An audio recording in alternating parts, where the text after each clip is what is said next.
Mga kaposo, 15 na ka mga job order personnel sa Lapu-Lapu City Government na nataktak sa trabaho human sila nagpositibo sa gihimong kinalit nga drug test. Apan wa pa ni usang nagpaubos sa office-based rehab program. Gawa sa City Hall employees, mga opisyales o kawani sa kabarangayan, ipaubos usab sa testing. Siluan meron din sa report. Mga kawani sa Material Recovery Facility nga nagpositibo atol sa kinalit nga drug test, may usa pa ka kawani ang wa nagpa-drug test ug miangkong nakagamit siya og gidiling drogas.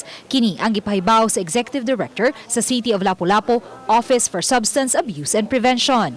Apple siya sa atong gi-recommend na lang ni Mayor.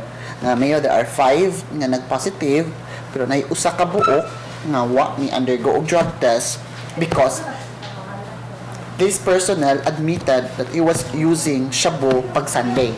Matod nilaw, moabot na sa 15 ka mga job order personnel ang nagpositibo sa upat ka mga surprise drug test nga napahigayon. Giklaro hinuon nilaw nga may office-based rehab nga gitanyag ang silosap alang ni adto mga kawani nga nagpositibo sa drug test. Kung nag-positive ka, na kay termination, unya, pero wala pa gi-close ang door para sa ilaha. They can still reapply.